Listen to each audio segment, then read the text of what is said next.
آپ عالم ہیں تو جواب دیں. انسان نے آیت پڑھی وما من غائبۃ فی السماء والارض الا فی کتاب مبین. آسمانوں میں جو کچھ غائب پوشیدہ ہم سے پوشیدہ جو کچھ آسمانوں میں ہے وہ سب کا سب والارض اور جو زمین اور زمین کے اندر پوشیدہ ہے وہ سب کا سب اس کتاب میں موجود. تو اگر آپ عالم کتاب کے تو بتاؤ آسمانوں پہ اس وقت جبریل کہاں ہے؟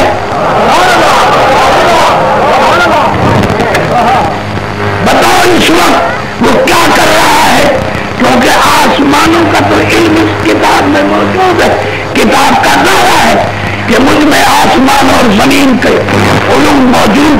اور سنو کی ذات یہ کتاب کہتی ہے کتاب وَكُلَّ شَيْءٍ أَحْصَيْنَاهُ كِتَابًا. یہ کتاب یعنی اللہ کی کتاب. یہ قرآن کہتا ہے کیا کہ کل کائنات کی ہر شے کا علم اس کتاب میں موجود. تو کیا آپ کائنات کی ہر شے کو جانتے ہیں؟ اور پھر قرآن یہ کہتا ہے بنا لکھن بنا حسین اللہ کی کتاب مبین. دنیا کی ہر خشک چیز اور ہر تر چیز کا اس کتاب میں علم ہے. جب کل کائنات کا اس میں علم ہے آسمانوں کا غیب زمینوں کا غیب سب موجود. تو آپ عالم ہیں کائنات کا آپ کو علم ہے. کہنے لگے ایسا تو دنیا میں کوئی نہیں. یہ کہہ رہے تھے کہ ہمارے چھٹے امام جعفر صادق علیہ السلام تشریف لے آئے. جب آپ تشریف لائے تو یہی ذکر ہو رہا تھا کہ ایسا عالم کہاں ملے گا. جب مفتی نے کہا ایسا عالم کہا جو کائنات کا علم رکھتا ہو آسمان اور زمین کا غیب جانتا ہو ایسا عالم کہاں ملے گا. تو شام میں اشارہ الی الامام اشارہ کیا یہ میرا امام یہ عالم کائنات ہے. ادھر یہ کہنا تھا کہ اس نے دیکھا امام کی طرف.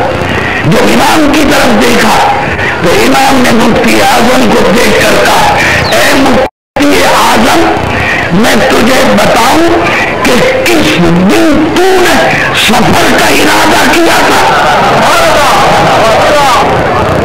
اور اے مفتی اعظم میں تجھے بتاؤں کہ تو نے اپنے سفر میں کن کن لوگوں کو ساتھ لیا.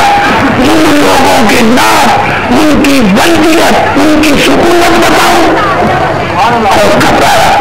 پھر آپ نے کہا اے مفتی اعظم میں تجھے بتاؤں کہ تو نے کیا کیا چیزیں سفر میں ساتھ رکھی راشن کیا کیا تھا بتاؤں.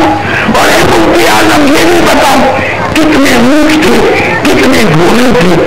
اور اے مفتی اعظم چل میں تجھے یہ بھی بتا دوں کہ کس جگہ تمہارا قافلہ اترا اور پانی نہیں ملا. جب یہ بیان کیا امام نے وہ دیکھتے کہ کہنے لگا معلوم ایسا ہوتا آپ ہمارے ساتھ تھے اور آپ تو ہماری نیت بتا رہے ارادہ جو ساتھ رہنے والا بھی نہیں بتا سکتا. تو پوچھتا ہے مفتی اعظم کہ یہ علم آپ کو کہاں سے آیا یہ اتنا علم آپ کو کہاں سے آیا. تو آپ نے فرمایا ادا